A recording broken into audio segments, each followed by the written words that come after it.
We are merely the stars' tennis balls, struck and bandied which way please them. Welcome to my final video in my warm-up for Shaketube 2019, where I am going through a selection of Shakespeare's contemporaries and reading a play by them. This final week, it is John Webster and the Duchess of Malfi.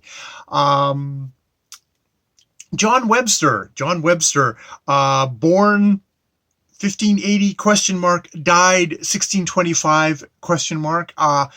This is a good example of how little we can know of what happened in the past when the documentation gets kind of thin. We don't know exactly when he was born. We don't know exactly when he was died. Interestingly enough, we get in my Norton Anthology, which is where I've been reading everybody's plays from. Thank goodness for the thrift store. It says that he was the son of a London tailor and a member of the Merchant Tailors Company. However, when I go to the British Library website, they said that he's the son of a wealthy coachmaker and was educated at the Merchant Tailors School, and then probably went to the Inn of Court to study law. So even within that, you get odd kind of variations. It's funny, at the beginning of this book, at the beginning of this play, in the introduction, it says it was first performed in 1613 or 1614, but it switches dates and says 1613 or 1614 at the end. So even within the same edition, there's a whole thing of like dates of like, what is the actual thing. It's all this kind of murky territory. So,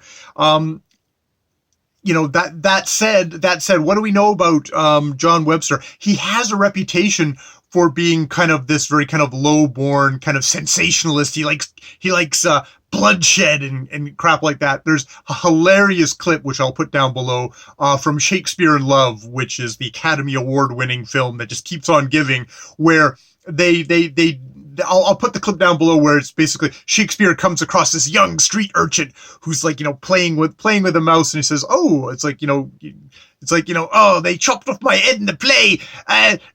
My worst Cockney accent ever, governor.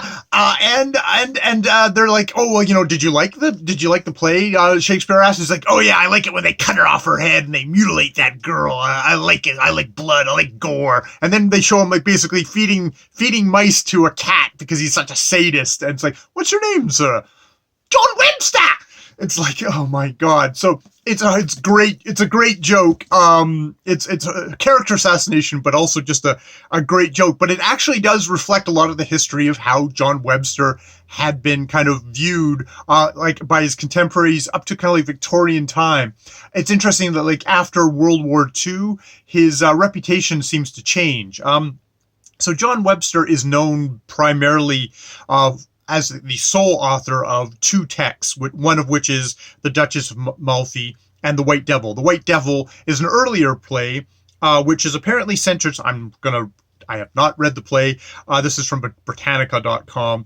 The White Devil centers on a love affair between the Duke of Braccio and Victoria Combrana, two of the play's many unscrupulous characters. Despite her role as a vicious heroine, Victoria elicits sympathy in her attempt to endure a deeply corrupt society, which totally fits into this play. So right off the bat, this guy who's supposed to be the sensationalist bloodletter seems to have a fascination in these two, our very small sample here of strong female characters battling against kind of a corrupt society that's not very happy with females having any amount of control. So now that play did not go over well. It was apparently kind of produced in a kind of lower, more blue collar, more kind of like, we want to have fun, we want to have the popcorn thriller, and he was seen as too intellectual. And indeed, in the address to the reader when the play was published,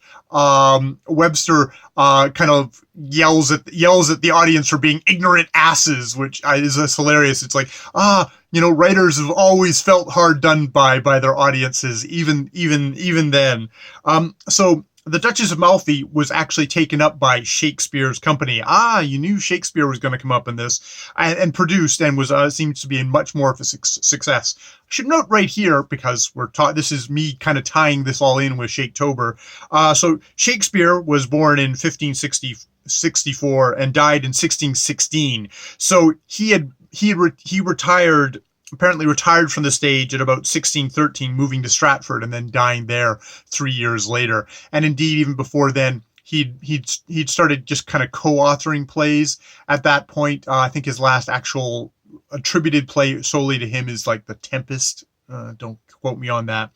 So this is the very tail end of Shakespeare's career, and even of Shakespeare's life, of when this play was set up. And indeed, a lot of ways, this is seen as sort of an ending, kind of a bookend revenge play, because this is very much a revenge play, starting with the Spanish tragedy that I did in my first week with Thomas Kidd.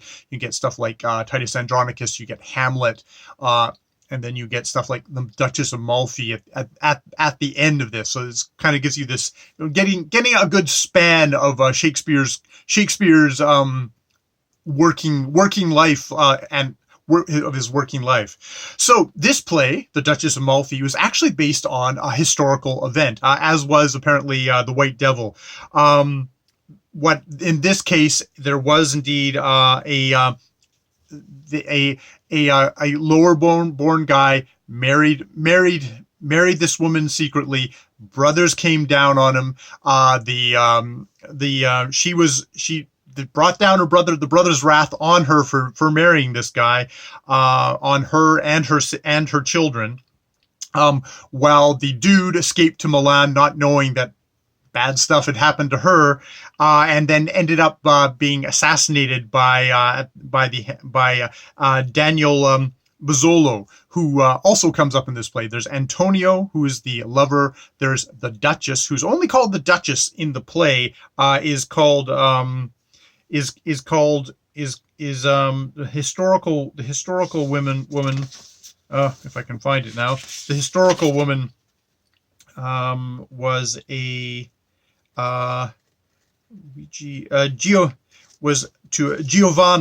Giovanna, and her brother was Luigi da Aragona, a powerful cardinal under Pope Julius II.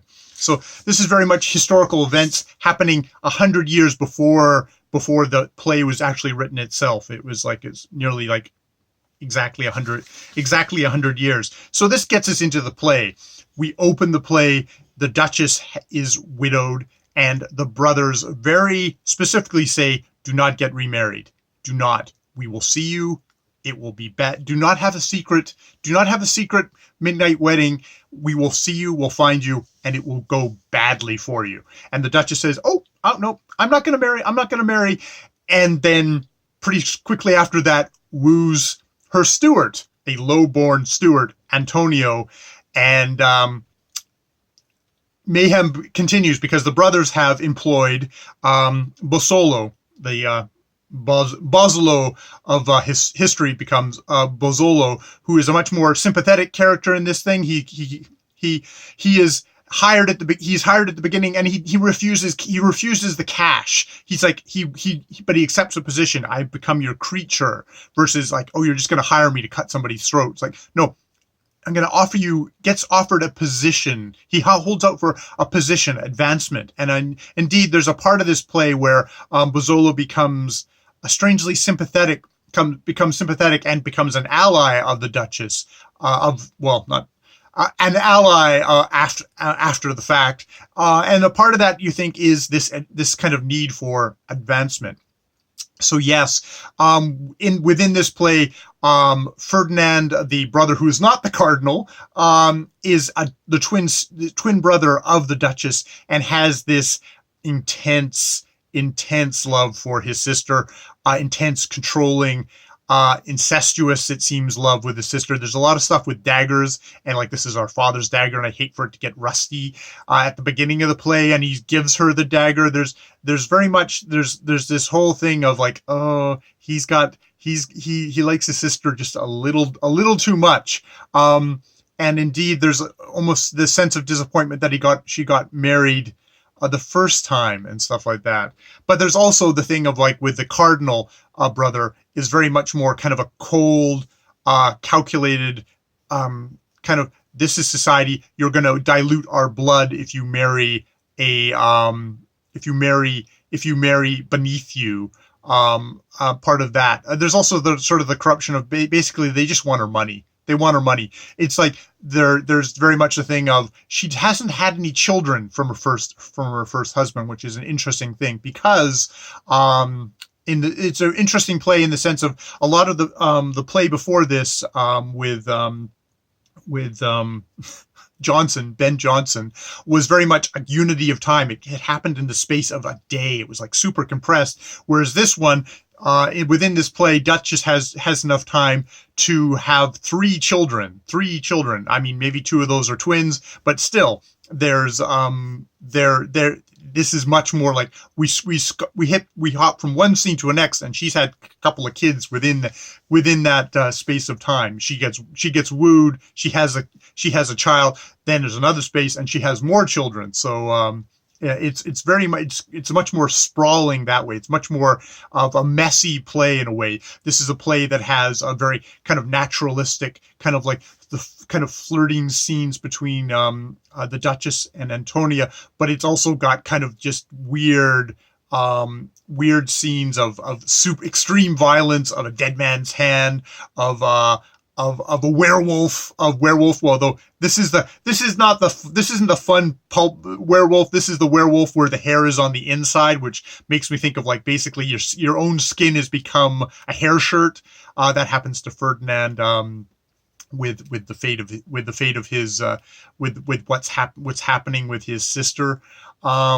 So it is a play about, it's a play that's got themes of kind of of class, with the Duchess marrying beneath her and her brothers. That there's a thing of gender. The Duchess has very much become her own, is trying to become her own woman. Like, her brothers have tried to put her in her place, and she's like, nope, I'm going to marry beneath me. And I'm also going to she gets to continue to have the power in the relationship. She doesn't, even while she's like, say, oh, I'm going to marry. And that's, well, is that a radical step in itself? But because the marriage is secret, she gets to be the ruler most of the time. He is only the ruler of the night. Antonio only gets to be the ruler of the night. There's also just the ideas of free will, that little quote at the beginning of, we are merely the stars' tennis balls struck and bandied which way we please them. We're merely the stars' tennis balls, and, we're struck and bandied which way pleases the stars. There's very much that idea of we're caught in a web here. And you could say stars is like, oh, that's a kind of an astrological commonplace of, oh yes, the stars control fate. But this has got much more to do with how I think the society controls our fate, that a woman in this society can only marry who her brothers want, and can only marry at a certain status, it's all tightly controlled. And she tries to go out of this. When she embarks upon her wooing of Antonio, the Duchess says, wish me good speed, for I am going into a wilderness where I shall find nor path nor friendly clue to be my guide. There's that sense of she is somebody who is going out of bounds, and with the view of this play, out of bounds, yeah, you that's it. You're ruled out, and you lose big time. There's also the things of just kind of worth here of the idea of feminine, of like what is feminine virtue and stuff like that, because she says like, oh, why can't I remarry? And she says, it's like, diamonds are of most value that have passed through most jewelers' hands, to which Ferdinand very, very kind of bluntly and very kind of darkly, very, very savagely answers, by that rule, whores are precious. And which is interesting because diamonds comes back up in these conversations. It's like, the Duchess says, at a certain point, it's like, well, I don't care how you kill me. Like, is it going to please me more to have my throat cut with diamonds? And the end of Ferdinand's end, it's like diamonds, we are cut with our own dust. Whether we fall by ambition, blood, or lust, like diamonds, we are cut with our own dust. It's like you sprinkle diamond dust, I believe, on a thing and use that to cut the diamond. And that kind of that sense of the sister being a diamond, and is that the blood? That's the lust. And I mean, I guess that's the Duchess's ambition. So yeah, it's a play which has a lot of stuff. It's interesting that the Duchess is only ever the Duchess. She never gets to be. We never learn her name. I believe we never learn her name in the play. You can correct me if I'm wrong. But it's like when Bosla comes to her at the end, which, it's a revenge play. We know what the end is. And Bosla says, "Thou art a box of worm seed." Her final reply is, I am Duchess of Malfi still. It's like, she's like, I retain my position. I retain my power, even in the face of everyone's disapprobation, everyone's scorn of her reputation supposedly being shot. She refuses to accept that her reputation has been shot. She doesn't see that she has done anything wrong. So, and this play is super contemporary for this time. I was looking at women of the time who married wrong. You have someone like Arabella Stuart, who was the cousin of James I, the ruling king of this time, the Jacobean king of this time. She married wrong. She was at one point she was going to be considered as the heir to Elizabeth I, but was passed over for what became James I. She marries wrong. That threatens James, whose whole reign is definitely within this mix of, you've got the gunpowder plot, real threats to assassinate him, is seen as wrong. She gets imprisoned, and while this play is written before she dies in imprisonment, it's very much there. Here is a woman, trying to maybe being independent, but just in kind of the popular culture of, we have this kind of questioning of gender, we have the questioning of ambition, of merit. One of the other kind of important characters in this play is Bosla, who seems very conflicted. Does a really good job of fooling the Duchess at a certain point, by playing up to her thing of saying, what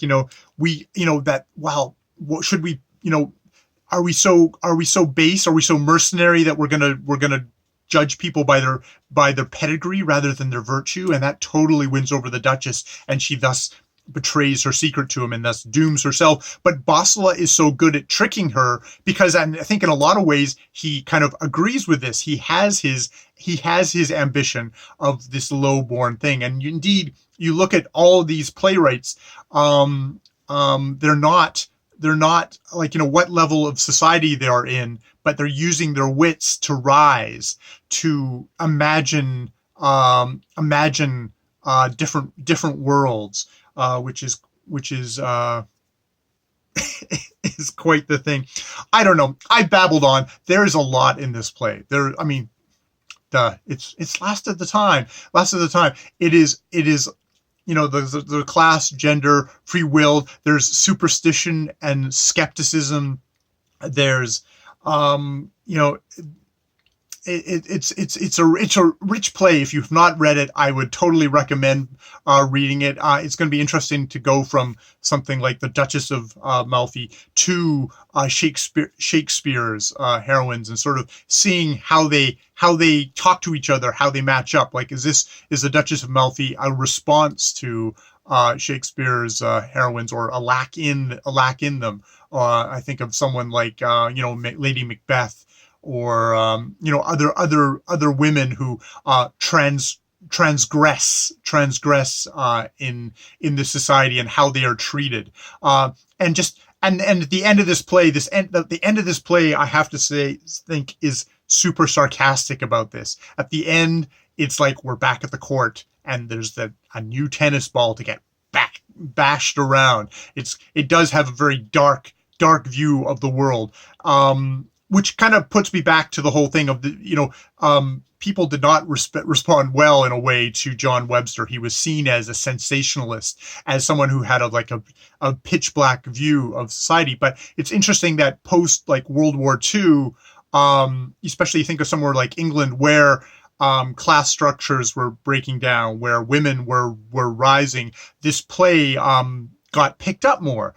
You have John Gielgud as Ferdinand. You've got as you go along, you've got Helen Mirren. You've got Judi Dench as the Duchess. You've got, this seems to have been, it struck a modern chord. It's interesting how something can be like, it worked at the, maybe in this Jacobean time, it was like, oh, this is a thing. And then it sloughed off, and, it was not seen to jibe. This kind of transgressive, aggressively wooing, lustful widow was not seen positively. But as we come back into the World War, after post World War II, there's new ideas of class, of class mobility, of what can a woman be in our society, what we will allow them to be, what will this society kind of encourage and gender in this society.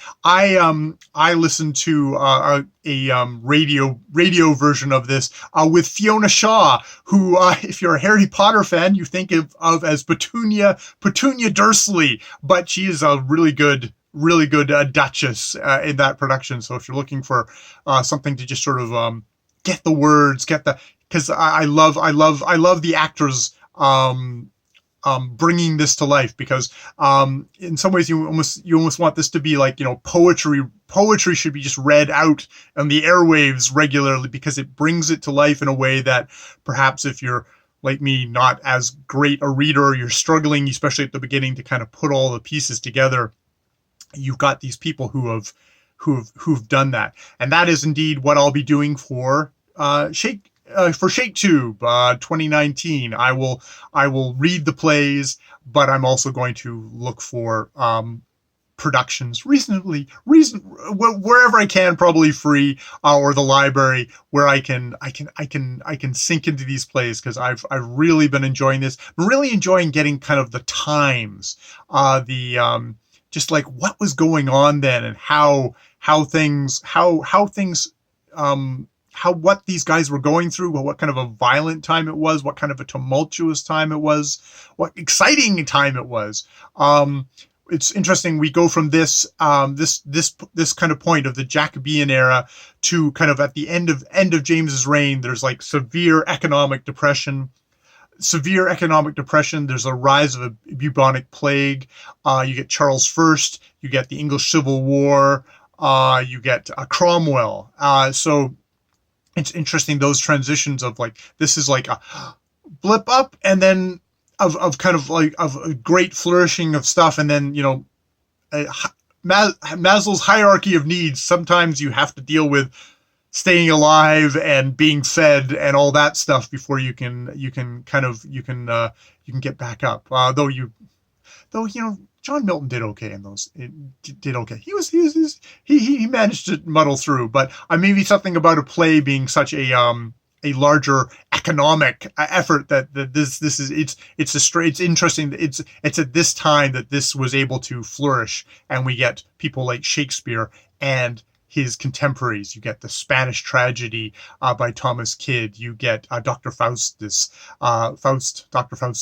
by Marlowe. You get Volpone by Ben Jonson, and finally you get the Duchess of Malfi by John Webster. So I've really enjoyed this series of doing this. I hope you have too, and I hope you will join me, Jason at Old Blues Chapter and Verse, Lukash at Totally Pretentious, and Steve Donahue. Those three fellows are hosting the Shaketube. I am just a camp follower, spear carrier number 2 in the process. So I hope you will join in, because I'm looking forward to, like, okay, I've got, like, we got you got Shakespeare's homies. Now we're gonna get to Shakespeare, and I'm looking forward to that. All right, more videos later, but not this week because this week I'll be away from the internet. But more videos later.